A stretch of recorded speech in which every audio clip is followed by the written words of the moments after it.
எல்லோருக்கும் வணக்கம். எந்த செயலை செய்தாலும் எப்படி செய்ய வேண்டும், அதை இந்த கதை மூலம் அறியலாம். ஒரு வீட்டு வாசலில் யாசகர் ஒருவர் தர்மம் கேட்டு வந்திருந்தார்.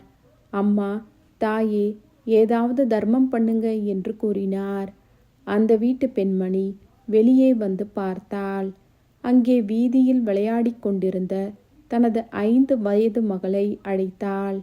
அவளது கைகளால் அரிசியை அள்ளி கொடுத்து யாசகரின் பாத்திரத்தில் போட சொன்னாள். பெற்றுக்கொண்ட யாசகரும் பக்கத்து வீட்டிற்கு சென்று பிச்சை கேட்க ஆரம்பித்தார். அந்த வீட்டு பெண்மணியும் விளையாடி கொண்டிருந்த தனது மகளை கூப்பிட்டாள். அவளது கையால் அரிசியை அள்ளி யாசகருக்கு பிச்சை அளிக்க சொன்னாள். இப்படியே காலங்கள் உருண்டோடின.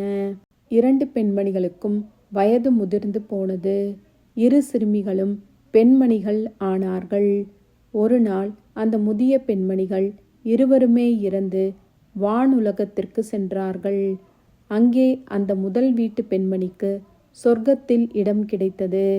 மற்றவளுக்கோ அதற்கு கீழான இடமே கிடைத்தது. உடனே அந்த 2வது வீட்டு பெண்மணி பகவானிடம் பதறி கதறி முறையிட்டாள். இருவருமே ஒரே மாதிரி தானே தானம் செய்தோம், எனக்கு மட்டும் இங்கே ஏன் பாரபட்சம், ஏற்ற இரக்கம் என்று வாதிட்டாள். அதற்கு பகவான் சொன்னார், முதல் வீட்டு பெண்மணி தனக்கு பிறகும் தன் குழந்தையும் இந்த தானத்தை தொடர்ந்து செய்ய வேண்டும் என்ற நல்ல எண்ணத்தில் குழந்தையின் கையில் அரிசியை கொடுத்து தானம் செய்ய சொன்னாள். ஆனால் நீயோ உன் கைகளால் எடுத்தால் அரிசி நிறையா செலவாகும் என்ற எண்ணத்தில் உன் குழந்தையின் கையால் எடுத்தே தானமிட செய்தாய். இருவரது செயல்களும் ஒன்றுதான், ஆனால் எண்ணங்கள் வெவ்வேறு என்று பகவான் பதில் கூறினார்.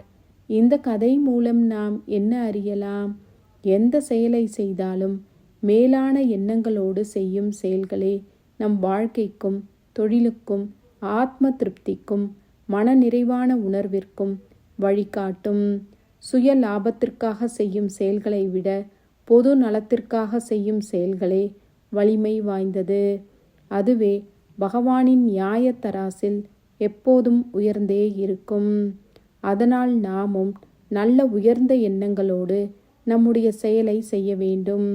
அப்படி நாம் செய்து வந்தால் இறை உணர்வும் மேம்படும். அதனால் தினம்தோறும் நல்ல செயல்களை நல்ல எண்ணத்தோடு செய்து பகவானை வேண்டி வழிபட்டு வந்தால் நிச்சயம் அவரின் அனுக்கிரகம் கிடைக்கும். அதோடு மட்டுமில்லாமல் வாழ்வில் சுபிக்ஷமும் நம்முடைய வாழ்விற்கு பிறகு வைகுண்ட பதவியான மோக்ஷ பதவியும் கிடைக்கும். சர்வம் கிருஷ்ணார்பணமஸ்து.